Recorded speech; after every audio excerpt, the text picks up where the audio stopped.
목도하시므로써 오늘 예배를 성부와 성자와 성령의 이름으로 올려드리겠습니다.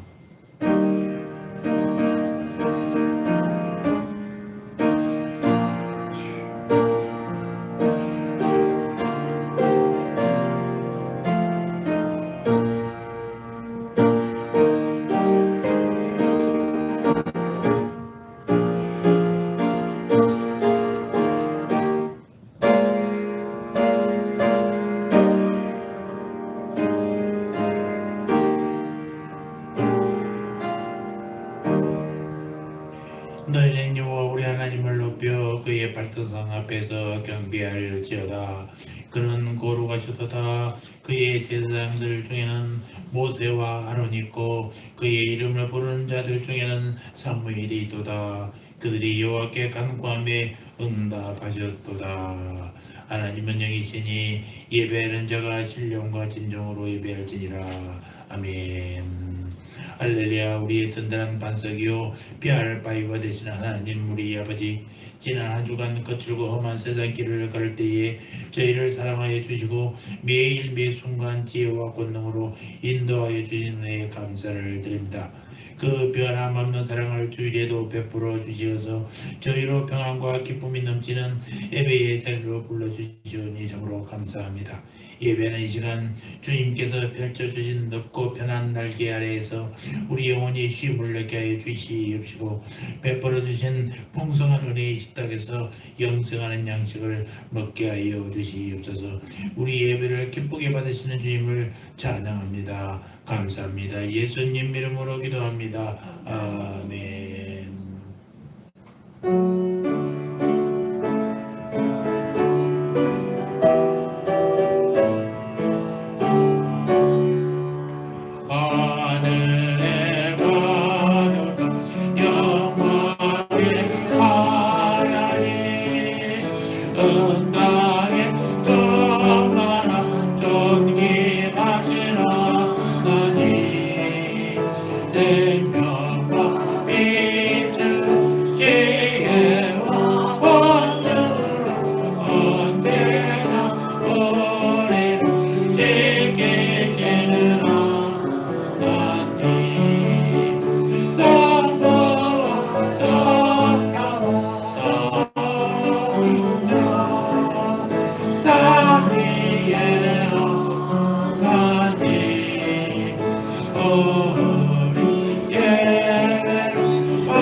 우리 신앙을 고백합니다. 전능하사 천지를 만드신 하나님 아버지를 내가 믿사오며 그 외아들 우리 주 예수 그리스도를 믿사오니 이는 성령으로 잉태하사 동정녀 마리아에게 나시고 본디오 빌라도에게 고난을 받사 십자가에 못 박혀 죽으시고 장사한 지 사흘 만에 죽은 자 가운데서 다시 살아나시며 하늘에 오르사 전능하신 하나님 우편에 앉아 계시다가 저리로서 산 자와 죽은 자를 심판하러 오시리라. 성령을 믿사오며 거룩한 공예와 성도가 서로 교통하는 것과 죄를 사하여 주시는 것과 몸이 다시 사는 것과 영원히 사는 것을 믿사옵나이다. 아멘. 교독문 29번 10편 65편을 교독하시겠습니다. 하나님이여 찬송이 시온에서 주를 기다리오며 사람이 서원을 주께 이행하리이다. 기도를 들으시는 주여 모든 육체가 주께 나아오리이다. 죄악이 나를 이겼사오니 우리의 형통을 사하시리이다. 주께서 택하시고 가까이 오게 하사 죄에서 살게 하신 사람은 복이 있나이다. 우리가 주의 깊고 주의 성전의 아름다움으로 만족하리이다. 땅을 돌보사 되어 심히 윤택하게 하시며 하나님의 강에 물이 가득하게 하시고 이같이 땅을 예비하신 이에 그들에게 곡식을 주시나이다. 초장은 양떼로 옷 입었고 골짜기는 곡식으로 덮였음에 그들이 다 즐거이 외치고 또 노래하나이다. 아멘. 538장 찬송했습니다.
위해서 우리 사모님께서 기도에 인도해 주시겠습니다. 사랑의 아버지 하나님, 오늘도 하나님의 은혜와 사랑을 감사를 드립니다. 상한 갈대를 꺾지 아니하시고 꺼져가는 심지를 끄지 아니하신다고 우리 주님 말씀하셨습니다. 우리의 마음을 하나님 앞에 다 올인하게 하시고 오늘 이 시간도 주 앞에 아버지 우리의 마음을 쏟아 부어서 아버지가 원하는 진정과 진정으로 드리는 귀한 예배 되게 도와주시옵소서. 우리의 연약하고 부족함을 아시는 주여, 이한 시간에도 주의 성령이 밝히 우리에게 명령하시사 아버지 하나님의 예전에 깨닫게 하시고 기도할 때 깨닫게 하시고 하나님의 말씀을 들을 때 깨닫게 하시사 오늘의 말씀이 귀한 메시지로 들려져서 내 심령의 아버지 하나님이여 신기운 바 되게 하시사 아버지 하나님의 그 씨가 자라서 아버지 하나님이여 많은 생명들이 아버지 하나님 오고 갈 수 있는 그러한 생명의 귀한 말씀으로 받아들일 수 있도록 성령 하나님이여 이 시간에도 우리에게 은혜를 베풀어 주시옵소서.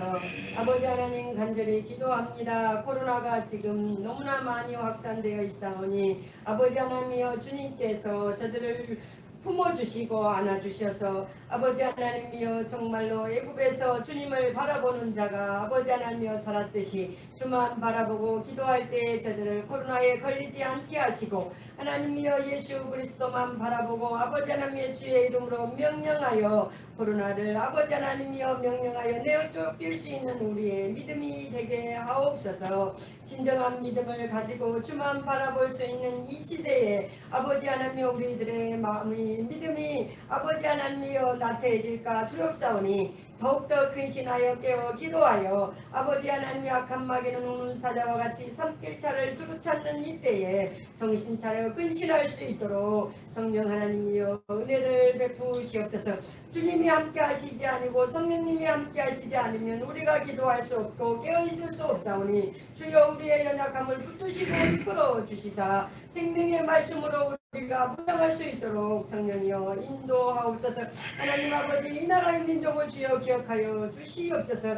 하나님 아버지 온 세계적으로 어려운 시대에 있사오니 하나님께서 이 나라의 민족 앞으로의 아버지 하나님의 선고도 있습니다. 주여 기억하시고 하나님의 백성 정말로 주 앞에 신실한 아버지 하나님의 일꾼을 세워주시사 이 나라가 자유 대한민국으로 하나님 앞에 영광 돌리는 귀한 나라로 아버지 하나님의 설 수 있도록 지도자를 뽑아주시옵소서. 하나님이여 기도하고 있사오니 주님이여 주님께서 일하시옵시기를 간절히 들고 나고 기도합니다. 주님 청와대를 예수피로 덮어주시고 국회의사당을 예수피로 덮어주시고 육해공부를 예수피로 덮어주시고 아버지 하나님의 학원가를 예수피로 덮어주시며 38선을 예수피로 덮어주시사 온전히 주께서 지켜주시옵시기를 기도합니다. 사랑의 하나님 아버지 새학교의 성도들 기도합니다. 어느 곳에 있든지 주님이 함께 하시고 성령님이 저들을 찾아가 주셔서 이 시간에도 기억하고 하나님 앞에 예배하게 하여 주시옵시고 아버지 하나님여 동의하는 대로 아버지 하나님여 은혜 받게 도와주시옵소서. 사랑의 아버지 하나님 처음 시간입니다. 귀한 사장님 세우셨습니다. 주께서 함께 하여 주시고 아버지 오늘도 말씀을 전할 때 방해꾼이 없게 하시며 생명의 말씀만 전달할 수 있도록 주께서 주장하시고 인도하여 주시고 아버지 이 예배가 아버지 하나님의 주님만이 영광을 받으시옵소서. 예수님의 이름으로 기도드렸습니다. 아멘.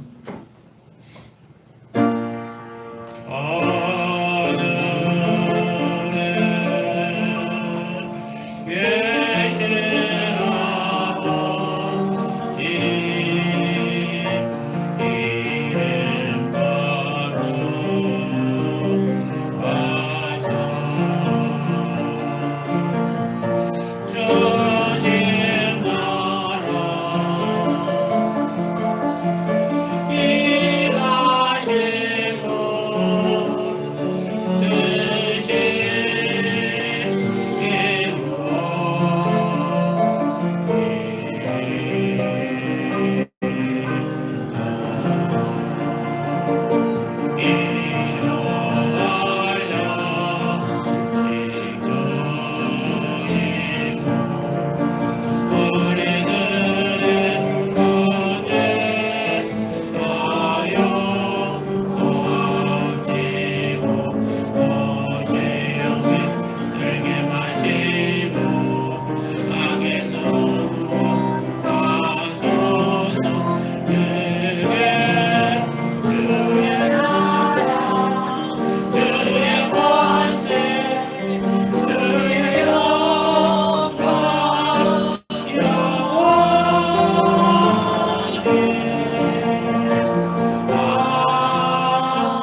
사랑하는 문 집사님 감사함을 드렸습니다. 목사님 가정에서도 감사함을 드렸습니다. 드린 물줄이에 손을 얹고 기도합니다. 죄인들에게 한량없는 자비를 베풀어 주시는 하나님 우리 아버지요, 예수님이 십자가 보혈로 우리의 모든 죄를 씻어주시고 날마다 생명의 길로 인도하여 주신 점으로 감사합니다. 하지만 저희는 베풀어진 그 은혜를 망각하고 살 때가 너무나 많았습니다. 값없이 구원받은 사실에 감사할 줄 몰랐고 맡겨진 직분에 충성할 줄 몰랐습니다. 주여, 이 모든 만악함과 우리가 지은 모든 죄를 용서하여 주시옵소서. 이 시간 주님의 은혜에 감사하여 작은 물질을 드립니다. 주님 드린 성길 축복하사 복에 복이 되게 하시고 우리가 어려운 늘 동행하는 삶을 살게 하여 주시옵소서. 특별히 감사함을 바친 아버지 하나님이여 우리 문 집사님 주님 기억하여 주시옵소서. 이제 손바닥 수술도 했사온데 아버지 하나님이여 수술은 의사와 간호사 선생님을 통해서 이루어졌지만 아버지 하나님께서 봉합하시고 아버지 하나님께서 회복해 주실 줄 믿습니다. 주여 함께하여 주시어서 아버지 우리 사랑하는 문 집사님 깨끗이 회복되게 해주시고 걱정거리가 되는 그나님의 코로나 상황도 아버지가 말끔하게 이기면서 돌고 일어날 줄 믿사오니 아버지 모든 것 주님의 은혜로다 주님의 은혜였습니다 고백하는 우리들의 삶이 되게 하여 주시옵소서. 저희들의 물질이 그리스도의 영광을 드러나는 데 쓰여지게 하시고 물질이 없어서 고통당하는 저희들의 이웃과 형제들에게도 복되게 쓰여지는 아버지의 귀한 예물 되게 하여 주시옵소서. 감사합니다. 예수님 이름으로 기도합니다. 아멘. 감사합니다. 오늘도 건강한 모습으로 이렇게 함께 예배 드릴 수 있는 걸 감사합니다. 코로나가 5만 명이 되니까 자꾸 이제 우리 주위에 막 옆에 생긴 사람들이 많이 나타납니다. 이 마지막 때에 정말로 여러분 잘 견디시기 바랍니다. 3월, 4월 견디면 아마 전문가들은 많이 좋아질 거다, 양안화될 거다라고 합니다. 좀 더 이제 그 QR도 잘 안 하는 곳이 있습니다. 이게 이제 QR로 경로를 추적해내 경로 추적이 어렵대요. 의미가 없답니다. 그래서 열만 재고 그러는데 어제 아침에 저도 아주 머리가 띵하고 그래서 이거 나도 또 코로나 징조가 아니까 걱정을 했었습니다. 근데 이 좁은 방에 있다가 밖에 나가서 신선한 공기를 마시니까 머리가 1시간 있으니까 말끔하게 괜찮더라고요. 그래서 다행이다 생각했습니다. 그래가 늘 하도 많으니까 어떻게 결심해서 두려웠습니다만은 여러분 건강 조심하시고 막판까지 정말 코로나 걸리지 마시기 바랍니다. 우리 교인들은 코로나 걸리면 다 위험한 사람들이어서 1000분의 1명, 10,000분의 1명이라도 거기 해당한 사람이 나였을 때는 심각합니다. 여러분 정말로 그러지 않도록 더 조심하시기 바랍니다. 하여튼 움직이지 않는 게 최상입니다. 이 사람 저 사람 만나고 다니면 이 코로나 걸릴 수밖에 없어요. 아마 이게 최상입니다. 지난주에 코로나 상황에서도 우리 아르지 목사의 총회가 잘 끝났고 또 나누가 기쁨의 총회도 잘 마무리돼서 너무나 감사합니다. 하나님의 은혜였습니다. 예배 후에 우리 식사하면서 사랑의 교제를 나누도록 하겠습니다. 자, 오늘의 말씀은 로마서 2장 1절로 16절입니다. 저 로마서를 계속 강의하고 있는데요. 여러분 이런 기회에 로마서를 통해서 신앙의 교과서라는 로마서에서 우리의 믿음을 다시 한번 정립하는 계기가 되는 시간이 되기를 바라고 여러분 로마서를 꼭 이게 몇 번 반복해서 한번 보시기 바랍니다. 성경 통독을 하는 것은요, 그 별로 기억이 안 남아요. 뭐 일주일에 한 번씩 읽는다는 사람도 있는데 그 사람이 머리가 좋고 똑똑해서 그런 게 아닙니다. 장수만 넘기는 거예요. 그럼 아무 필요 없어요. 계속해서 어떤 책 한 권을 이렇게 로마서를 계속 반복해 보면요, 거기에 깊은 깨달음이 나타나게 될 거예요. 하나님은 보일 만큼 보입니다. 아는 만큼 보입니다. 그래서 여러분 꼭 많이 반복해 보시고 못하면 설교했던 본문이라도 오늘 2장 1절에서 16절인데 2장 전체를 읽고 이렇게 하고 또 1장 전체를 읽기로 하고 이렇게 설교할 때마다 그 장을 계속해서 반복해 보는 것은 참으로 좋은 습관입니다. 자, 오늘은 로마서 2장 1절로 16절. 자, 우리 함께 교도하시겠습니다. 그러므로 남을 판단하는 사람이 물론 누구든지 내가 핑계치 못할 것은 남을 판단하는 것으로 내가 너를 정죄함이니 판단하는 내가 같은 일을 행함이니라. 이런 일을 행하는 자에게 하나님의 판단이 진리대로 되는 줄 우리가 아노라. 이런 일을 행하는 자를 판단하고도 같은 일을 행하는 사람아 내가 하나님의 판단을 피할 줄로 생각하느냐. 내가 하나님의 인자하심이 너를 인도하여 회개케 하심을 알지 못하여 그의 인자하심과 영락하심과 길이 참으심이 풍성한 하시니 다만 내 고집도 회개치 아니한 마음을 따라 진노의 날 곧 하나님의 의로우신 판단이 나타나는 그날에 임할 진노를 내게 쌓는도다. 하나님께서 각 사람에게 그 행한 대로 보응하시되 참고 선을 행하여 영광과 존귀와 썩지 아니함을 구하는 자에게는 영생으로 하시고 오직 당을 지어 진리를 주지 아니하고 불의를 주는 자에게는 비보와 불로 하시리라. 악을 행하는 각 사람의 영에게 환난과 곤고가 있으리니 첫째는 유대인에게요 또한 헬라인에게며 선을 행하는 각 사람에게는 영광과 존귀와 평강이 있으리니 첫째는 유대인에게요 또한 헬라인에게라. 이는 하나님께서 외모로 사람을 취하지 아니하심이니라. 물은 율법 없이 범죄한 자는 또한 율법 없이 망하고 물은 율법이 있고 범죄한 자는 율법으로 말미암아 심판을 받으리라. 하나님 앞에서는 율법을 듣는 자가 의인이 아니요 오직 율법을 행하는 자라야 의롭다 하심을 얻으리니. 율법 없는 인간은 동성으로 율법의 일을 행하려면 이 사람은 율법이 없어도 자기가 자기에게 율법이 되나니. 이런 이들은 그 양심이 증거가 되어 그 생각들이 서로 혹은 송사하며 혹은 변명하여 그 마음에 새긴 율법의 행위를 나타내느니라. 곧 내 복음에 이른 바와 같이 하나님이 예수 그리스도로 말미암아 사람들의 은밀한 것을 심판하시는 그날이라. 아멘. 오늘은 하나님의 심판이라는 제목으로 말씀을 묵상하겠습니다. 우리는 정도의 차이는 있지만요 남의 약점이나 단점 또 비밀을 알면요 아주 쾌감을 느낍니다. 그래서 특별한 정보를 나만 알고 있는 것처럼 퍼뜨리는 경우가 곧장 있어요. 이것은 타락한 인간성의 본능이라고 말할 수가 있는 것입니다.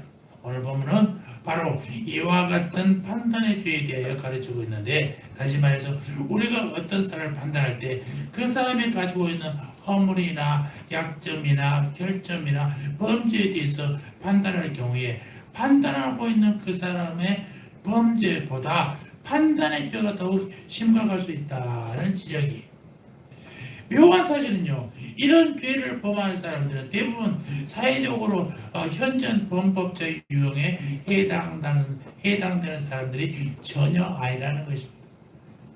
이들은 일반적으로 선한 사람들, 도덕적인 사람들, 그리고 매우 종교적인 유형에 속한 사람들일 수가 있는 것입니다. 엄밀하게 말하면 오늘 본문에서 바울 사도가 경고하고 있는 이 말씀을 받아야 할 대상은 유대인들이 깜짝이야. 오늘은 날씨가 좀 따뜻해서 내가 밑에다가 불을 안 뗐습니다만 그래도 겨울은 겨울입니다. 그러니까 바울 사도가 경고하고 있는 이 말씀을 받아야 할 대상이 유대인이라는 것입니다. 도덕적으로 종교적으로 자존심이 매우 강한 유대인들을 향하여 바울 사도는 이 말씀을 지금 던지고 있는 것입니다. 지난주 우리는 로마서 1장을 시작하면서 1장 18절 이하 마지막 부분을 통해서 이방인들의 죄목에 대한 말씀을 함께 나누었습니다. 하나님 없이 사는 사람들, 즉 주인과 상관없이 살아가고 있는 이방인들이 어떤 죄 가운데 살고 있는지, 즉 이방인들의 죄에 대한 리스트를 살펴보았다라는 것입니다. 아마도 바울이 이방인들의 죄를 논술하고 있는 동안 이 얘기를 듣고던 유대인들은 이런 반응을 보였을 거예요. 야, 그래, 지당한 말씀이지. 그런 이방인들, 하나님을 모르는 것들, 그 정죄받아야 마땅해 라고 말합니다. 그러면서 유대는 이 바울 사도가 유대인들의 얘기할 때 박수를 치고 아멘 아멘 했을 거예요. 그런데 바울은 이 얘기를 계속하다가 갑자기 이 논지의 대상을 바꾸어 버립니다. 이방인들, 하나님이 없이 사는 사람들, 하나님 없어도 살고 있는 사람들이 어떠한 우상 숭배를 우상 숭배에 빠져 있는지, 또 얼마나 그들이 어두운 가운데 있는가를 말씀하던 바울이 갑자기 그 대상을 이방인들 대상을 바꿔가지고 유대인들에게 말씀하고 있어요. 그러면 이들을 정죄하고 판단한 여러분들이요, 여러분들은 다른 줄 아십니까? 라고 말합니다. 여러분도 이방인들과 본질적으로 똑같은 죄인이라는 것을 아시기 바랍니다. 라고 얘기하고 있어요. 오늘 본문의 말씀에 또는 그런 식으로 바꿔가고 있다는 것입니다. 여기 하나님 없이 살고 있는 그들을 향해 경솔한 판단에 죄에 빠져 있던 사람들의 모습을 성경은 드러내고 있다는 것입니다. 그리고 그들이 이 죄 속에 빠져 있는 이유를 설명합니다. 한마디로 말하면 그것은 그들도 판단을 받아야 할 하나님의 판단이 어떤 것인지를 아직도 깨닫지 못하고 있기 때문이라고 바울은 지적하고 있습니다. 나를 판단하고 있는 그들도 어느 날 하나님의 판단 앞에 서야 한단 말이에요. 그 판단이 어떤 판단이에요? 주님께서 우리를 판단할 때, 하나님께서 저와 여러분을 판단할 때에 이 판단의 기준이 어떤 유의 판단이냐라는 것입니다. 오늘 보면은 하나님의 판단의 세 가지 중요한 규범을 우리에게 가르쳐주고 있어요. 자, 먼저 하나님은 진리대로 판단하신다라는 것입니다. 자, 1절을 다 같이 한번 읽어볼까요? 시작. 힘겠지 못할 것은 남을 판단하는 것으로 내가 너를 정죄하니 판단하는 내가 같은 일을 행하라. 아멘. 그 다음 2절 말씀 한번 읽어볼까요? 시작. 이러한 일을 행하는 자에게 하나님이 판단이 진리대로 되는 예. 여기서 진리대로라는 말에 우리 주목해 보시기 바랍니다. 여기서 진리라는 단어는 거짓의 반대 개념으로 사용된 것이 아니에요. 진리가 그런 뜻으로 사용되는 경우도 종종 있습니다. 크레버라는 신학자는 여기서 진리라는 단어의 뜻을 설명하기를 현상의 기초가 되는 저변의 실체라고 어려운 말로 했어요. 그러니까 밖으로 드러나는 그 현상의 기초가 되는 저변에 숨어있는 실체, 그것이 바로 진리다라는 것입니다. 여러분, 겉으로 나타나는 유대인들은 분명히 우상 숭배자입니까? 아니에요. 로마서 1장에서 바울이 겉으로 고발하고 정죄하던 우상 숭배와 대체로 상관이 없는 사람들이었단 말입니다. 현상만으로 판단하면 유대인들 가운데 극도의 성적인 타락 일사는 나타나지 않았어요. 동성연애, 유대인들의 경우에는 상상도 안 됐어요. 이웃에 대한 파괴적인 잔인한 범죄는 아직도 유대인들에게 있어서 보편적인 사회의 현상은 아니라는 것입니다. 바로 이런 현상 때문에 유대인들이 뭐라 합니까? 우리는 이방인과 다른 거야. 우리는 하나님 없이 살고 있는 저희 로마인들, 살아계신 하나님을 모르는 이방인들과 우리는 본질적으로 달라라고 자부하고 있었다라는 것입니다. 그러나 바울은 그 현상만을 보지 않는다는 것입니다.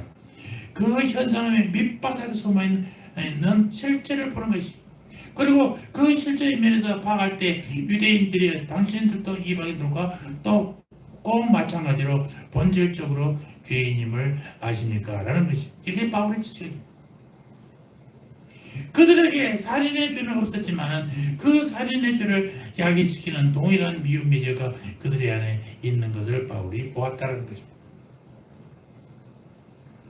그들에게 간음죄는 없었습니다. 그러나 그 간음을 유발하는 동기가 있는 그 음욕이 그들 안에 있었다는 것이고, 그들에게 동성연애는 나타나지 않았지만 도착적인 성의 실험에 흥미를 갖고 이를 즐기는 타락성이 그들의 깊은 곳에 있던 것을 바울이 발견했다는 것입니다. 그리고 말씀하시기를 2장 1절 그러므로 남을 판단하는 사람아 물론 누구든지 네가 핑계치 못할 것은 남을 판단하는 것으로 네가 너를 정죄함이니 판단하는 네가 같은 일을 행함이니라 라고 했습니다. 쉽게 번역하자면 남을 정죄하는 사람이요 남을 판단하는 그것으로 네가 너를 정죄함이니 판단하는 네가 같은 일을 범하고 있기 때문이다 라는 것입니다. 적어도 그 실제에 있어서는 같다라는 얘기입니다. 하나님은 그것으로 판단할 것입니다. 현상만으로 판단하지 않는다는 것입니다.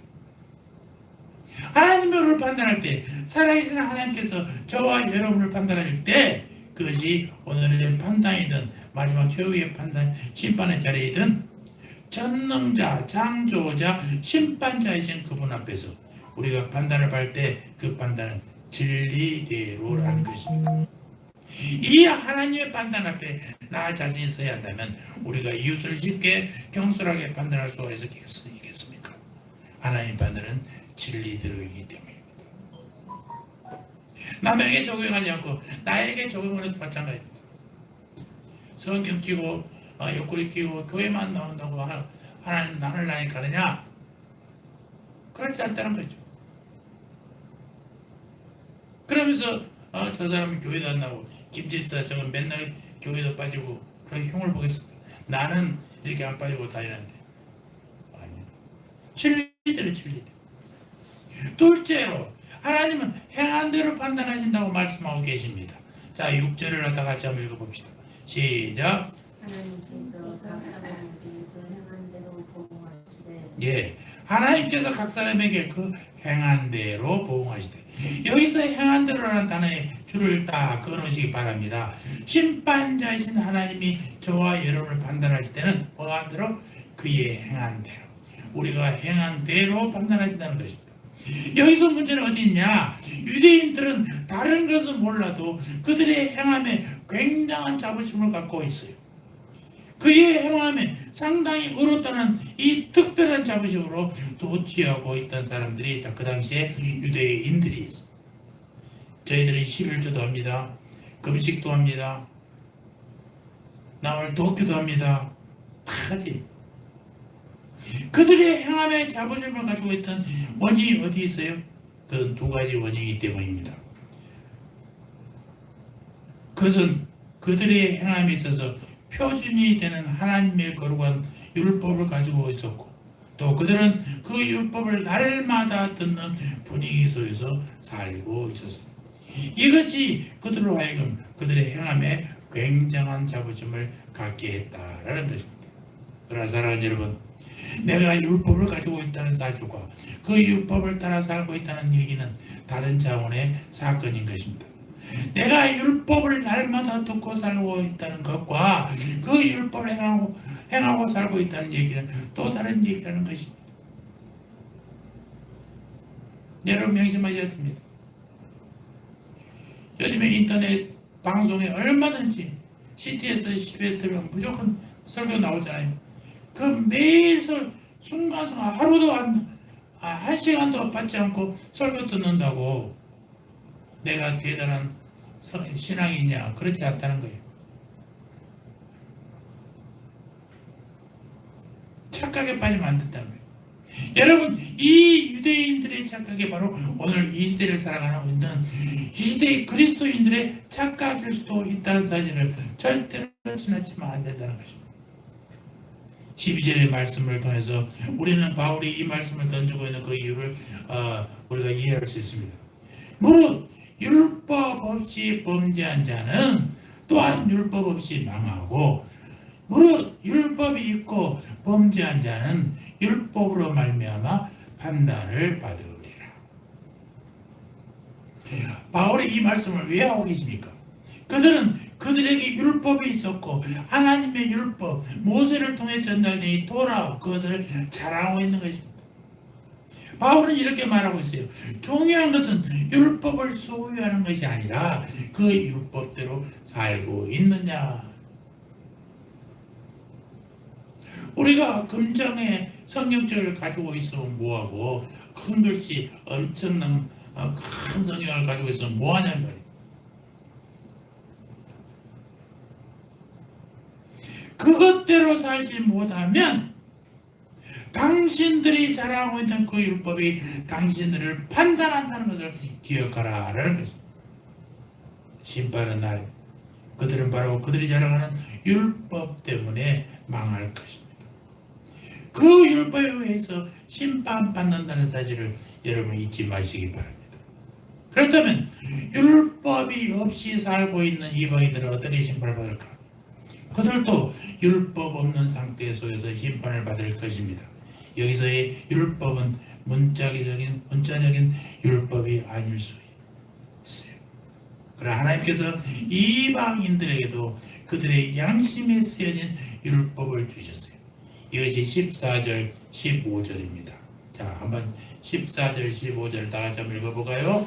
시작. 율법 없는 인간은 이성을 율법을 인정할 때는 이 사람은 율법이 없어도 자기가 자기에게 율법이 되나니 이런 이들은 그 양심이 증거가 되어 그 생각들이 서로 혹은 송사하며 혹은 변명하여 그 마음에 새긴 율법의 행위를 나타내느니라. 율법은 두 가지, 하라와 하지 말라예요. 양심도 비슷한 기능을 나타내고 있어요. 해야 할까요? 하지 말아야 될까요? 그러므로 양심은 쓰여지지 않는 불문의 율법인 것입니다. 이방인들의 경우 그들은 이 양심의 법에 의해서 심판을 받을 것이에요. 율법을 소유하고 있다는 것이 중요한 것이 아니라 소유하고 있는 율법대로 살았느냐가 중요하다라는 것입니다. 유대인들에게 율법이 주어졌다는 것은 분명한 특권입니다. 거룩한 특권입니다. 그래서 마치 오늘 살고 있는 이 시대의 그리스도인들이 성경을 가지고 있는 것과 같은 거예요. 저희는 시골에 살았어요. 초등학교 때는 성경을 가져보지를 못했어요. 전서, 이게 성경 전체가 있는 한 권으로 된 성경. 우리 쪽 성경, 마태복음, 마가복음, 누가복음, 요한복음, 시편, 쪽 성경, 이만한 쪽 성경이 있어요. 그것만 있어도 감사했어요. 도시로 중학교 때 도시로 유학가지고 참 서점에 가서 성경책을 하나 샀는데 얼마나 뿌듯한지 몰랐습니다.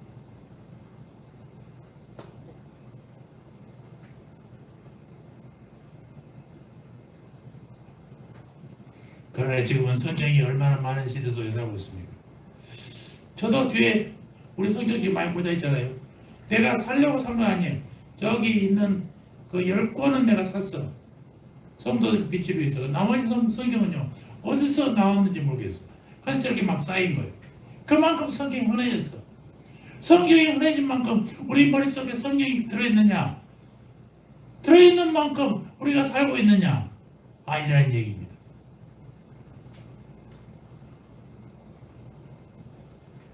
그러나 우리에게 이 성경이 주어졌다는 것은요 대단한 특권이. 그러나 우리 집에 성경이 많다는 이유 때문에 내가 성경처럼 산다는 건 착각하면 안 된다. 내 믿음이 내가 가지고 있는 성경만큼이나 많다고 착각하면 안 된다는 거예요. 그뿐만 아니라 중요한 것은 이것인데 우리는 좋은 설교를 즐기고 있습니다. 그래서 내 삶의 수준이 그 설교의 수준이라고 착각하고 있는 것은 아니냐라는 것입니다. 그것이 정확하게 그 당시에 율법을 자랑하며 율법을 경청하며 날마다 율법을 읽으며 살고 있었던 유대인들의 문제였다라는 것입니다. 13절을 다시 한번 보십시오. 시작. 하나님 앞에서는 율법을 듣는 자가 의인이 아니요 오직 율법을 행하는 자야 의롭다짐을 얻으리니. 그들은 항상 율법을 들었어요. 또 그런 부지에 살았어요. 그러니까 자기의 삶이 그렇다고 착각하는 것입니다. 우리도 설교를 늘 듣고 있는 사람들은 매일 흘렸다는 설교를 듣고 있는 사람들은 그 설교대로 자기가 산다고 착각하는 경우가 많아요. 듣는다는 것은 매우 중요합니다만은 그러나 듣는다는 것은 동시에 책임을 요구하는 것입니다. 그 들은 대로 응답하십니까?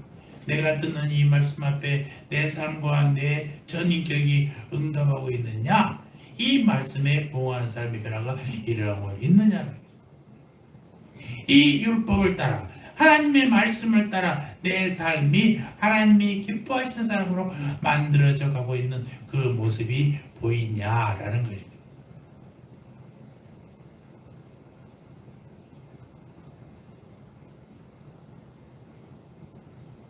아니라면 주 앞에 서는 날 이 율법에 의해서 판단을 받아야 한다는 사실을 우리는 잊지 말아야 됩니다. 주님께서 우리를 판단하실 때 그는 우리가 성경책을 얼마나 갖고 있느냐 그 기준으로 우리를 판단하지 않습니다. 한평생 설교를 얼마나 많이 들었느냐 이것으로 판단하지 않으신단 말입니다. 중요한 것은 하나님의 말씀을 얼마나 많이 들었느냐 많이 보았느냐가 아니라 그 말씀 앞에 어떻게 응답하며 살고 있느냐 여기에 달려있습니다. 율법을 듣는 자가 의인이 아니요 율법을 행하는 자가 의롭다함을 얻으리라. 이 말씀을 비약해서 그러니까 기독교의 구원론이 율법을 행함에 의존해서 의롭다함을 얻는 것처럼 미리 결론을 내릴 필요는 없습니다. 율법을 행함으로 의롭다함을 얻습니까? 얻을 수가 있지요. 완전히 행하면 그렇게 됩니다. 그래서 완전히 행할 분은 한 분이 예수 그리스도밖에 없어요. 여기서 우리에게 필요한 것이 뭐냐? 바로 그것이 하나님의 긍휼과 자비라는 것입니다. 그러나 이 긍휼을 얻기 위해서 먼저 깨달아야 할 것은 그 율법대로 살지 못한 자신의 모습을 안타까워하고 의인되지 못한 나, 죄인 되었던 나, 의롭게 살지 못한 나 자신의 삶의 모습을 주님 앞에 참으로 깨닫는 그 사실이 있었느냐라는 것입니다.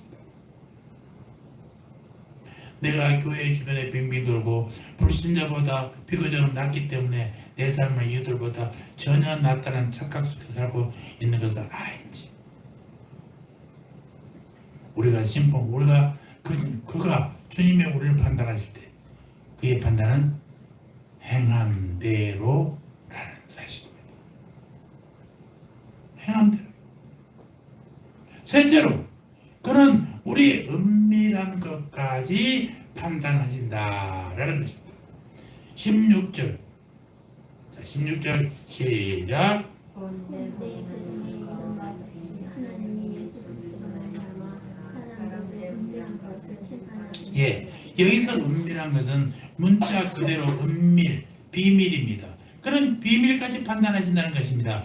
그는 우리의 행위를 판단하실 뿐 아니라 그 행위를 만든 배후에 있는 우리들의 동기를 판단하시고 우리의 사고와 생각까지 판단하신다는 거예요. 그래서 바울은 일찍이 11절에서 이는 하나님께서 외모로 사람을 취하지 아니하심이라 라고 선포했습니다. 유대인들은요 그들이 경건을 추구할 때 그 경건을 내면성부터 추구하기보다는 외면적인 것으로 그 경건을 추구하고 있었어요. 그래서 어떤 유대인이 문서를 읽어보면 경건의 걸음걸까지 연습한다는 흔적들이 기록되어 있어요. 그들이 기도하는 모습은 얼마나 경건한 모습입니까? 우리는 종종 중동지방의 사람들이 기도할 때 그 대상이 알라시이든 여호와 하나님이든 얼굴을 완전히 땅에 엎드리고 오랜 시간을 기도하는 모습을 볼 수가 있었어요. 어느 날 고속도로 달리고 휴게소 쉬고 있는데 휴게소 조용한 그 은밀한 곳에서요 누가 자리를 깔고 엎드려 있더라고요. 그래서 뭐지 하고 가만히 가봤더니 이 모하메드 남녀라고 아니 모하메드 이슬람교 이슬람교 성도들은 뭐라고 하죠? 하여튼 이슬람 성도 그 시간이 되니까 그들은 정해진 시간이 있다면서요. 그 방석을 달고 다니면서 그 휴게소 은밀한 곳에 그늘진 곳에 그걸 깔고 기도하고 있더라고. 한참 있다가 일어나서 또 손 펴고 이러고 기도하고 있어. 우리는 하나님한테 그렇게 기대봤습니까? 시간 정해놓고 그렇게 남들 보는 휴게실에서도 기도해 보신 적?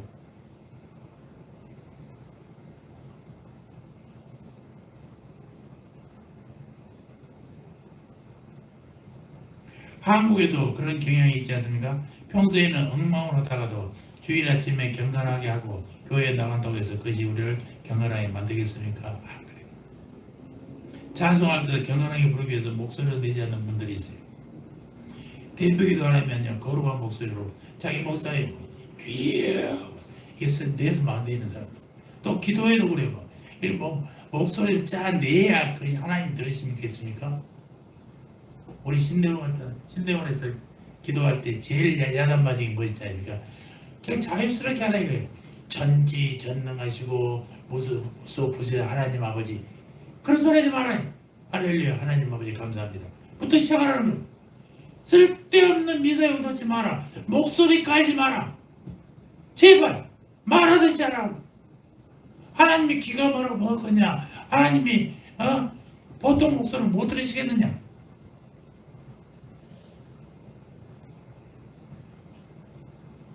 우리는 소위 그렇듯한 경건의 외면서를 갖추기 때문에 그것으로 우리의 내면도 괜찮아질 것으로 기대하는 경향이 있다라는 것입니다. 그러나 사랑하는 성도 여러분, 여러분의 겉과 속은 매우 다를 수가 있어요. 사람들은 실제로 자기의 비어버린 내면을 메꾸기 위해서 필요 이상으로 것을 꾸미고 단장할 수가 있습니다. 지나치게 좋은 자동차를 탑니다. 지나치게 요란한 화장을 합니다. 적당한 화장을 해야지 지나치게 자랑하면요 지 얼굴이 아니잖아요. 물론 아름다움을 추구하는 것이 잘못은 아닙니다. 그러나 지나치게 화려한 복장, 지나친 자기 과시, 지나친 자기 자랑, 지나치게 자기로 시선을 끌어오려는 행동, 이런 것들은 자기의 고장난 내면을 위장하기 위한 방어 기제의 마스크일 수가 있다는 것입니다. 그런 사람들을 살던 대표적인 유형의 사람들이 바로 예수님 당시의 바리새인들의 모습이었다는 것입니다. 복음서를 읽어보면요, 예수님의 사람들을 책망할 때 예수님의 가장 신랄한 책망, 가장 무서운 도전은 밑바닥의 삶을 살던 창기나 세리에게 던져진 것이 아니라 그 시대의 대표적인 종교인이라고 할 수 있는 사람들, 바리새인과 서기관들에게 내려졌다는 사실. 바리새인들을 향해서 어떻게 말씀하셨습니까? 화 있을진저 외식하는 서기관과 바리새인들이여, 회칠한 무덤 같으니 겉으로는 아름답게 보이나 그 안에는 죽은 사람의 뼈와 모든 더러운 것이 가득하였도다. 서양의 무덤을 시체를 묻고 나서 그 위에다 회칠을 합니다. 깨끗하게 하얗게 관을 놓고 관 위에다가 회칠을 해. 그래서 딱 덮는다, 안 덮는다. 그냥 밖에서는 깨끗하지. 그 안에는 뭐가 있어요? 사람 살이 있었고 피가 고여 있었고 구더기가 드글드글하고 그런 더러운 모습이에요. 근데 그때는 회칠을 하니까 깨끗해 보이는 것입니다.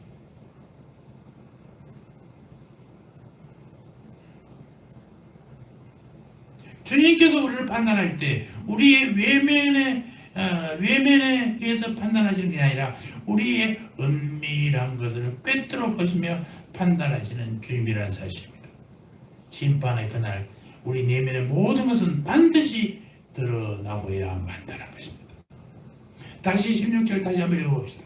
16절 시작. 내 복음에 있는 바와 같이 하나님이 예수 그리스도로 말미암아 사람들의 은밀한 것을 은밀한 것을 심판, 그날 그 심판의 디데이, 알 수 없는 그날에는 모든 것이 백주대낮의 환히 드러나게 되어 있다는 것입니다. 내 생각이 드러나고 내 동기가 드러나고 내가 가장 하고 있던 내 밑바닥의 모습이 그분 앞에 정난하게 드러나는 그날, 그 은밀한 것에 의해서 그분이 나를 심판한다는 사실을 여러분 잊지 마시기 바랍니다. 여기에 심판의 주님이 누구실까요? 바로 예수 그리스도예요. 그는 지금은 구원의 주님이십니다. 그러나 오늘이라는 현재 그분을 구원의 주님으로 받아들이지 못한 사람들은 마지막 날 그분을 심판의 주로 만나야 한다는 사실을 잊지 마시기 바랍니다. 아버지 하나님은 심판의 권세를 아들 하나님이신 예수 그리스도에게 위임하셨다고 성경은 기록하고 있어요. 그날 그가 심판의 주님으로 우리를 심판하신다는 사실. 하나님의 판단은요, 세 가지의 부분을 갖고 있다고 그랬어요. 정리해 봅시다. 첫째, 뭐대로? 설교를 들었으면 좀 이해해야지. 못 들었으면 빨리 아내를 보고 설교 요약을 봐야지. 첫째, 뭘로 판단하세요? 빨리 보고 끝나가라고 여기 보고. 두 번째, 행한 대로. 세 번째, 은밀한 것까지. 제가 주부 안쪽에다가 다 이게 오늘의 설교를 요약해 놨잖아요. 빨리 보셔야지. 내용. 정답을 가르쳐 줘도 정답을 어디가 있는지를 모르고 찾고 있어. 학생들이 문제집 뒤에 맨 뒤에 정답이 있잖아요. 정답을 빨리 찾을 수도 있어야지.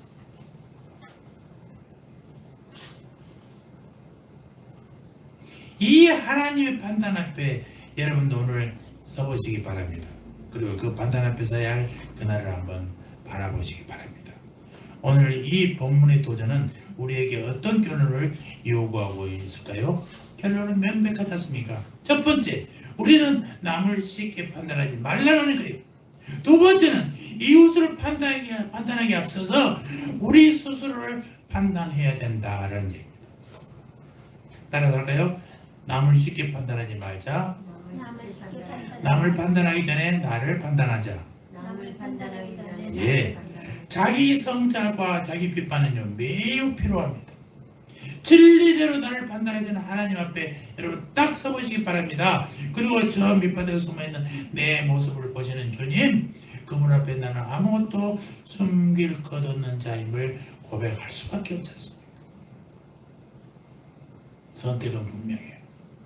우리를 판단하시는 하나님 앞에 서서 내가 내 죄인됨을 그분 앞에 드러내는 것이고, 하나님의 긍휼과 용서하심을 구하고 그리스도 예수를 구주와 주님으로 우리의 삶의 한복판에 모시고 그분을 전적으로 의지하는 사람으로 돌아가시기를 주의 이름으로 축원합니다.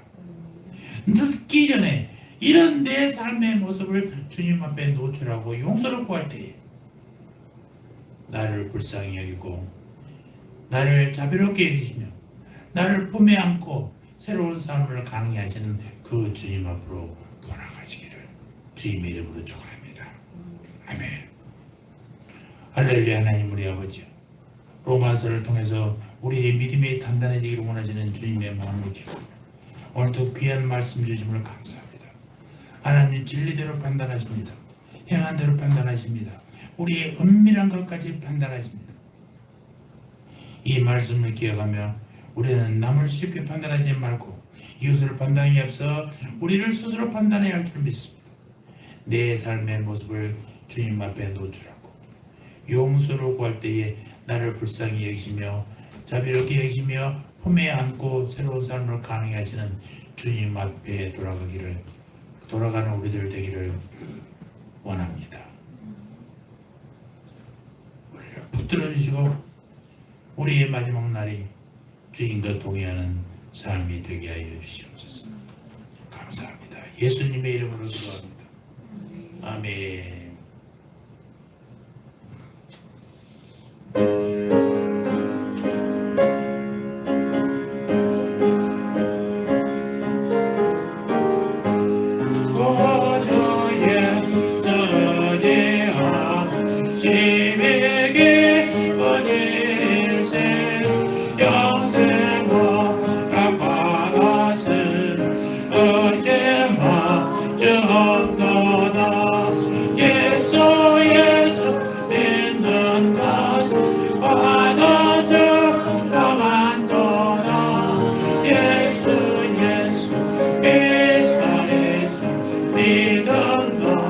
없어서 꺼져 예수님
이제는 우리 주 예수 그리스도의 은혜와 하나님 우리 아버지의 사랑과 성령 하나님의 교통하심이 진리대로 행한 대로 은밀한 것까지 판단하시는 하나님 앞에 우리의 삶의 모습을 있는 그대로 보여드리며 오직 주님이 인도하시는 손길에만 의지하는 저희 되기를 다짐하는 고개 숙인 주님의 백성들 머리 위에 저들의 가정과 자녀와 삶의 터전 위에 이제부터 영원 무궁토록 함께 있을지어다. 아멘.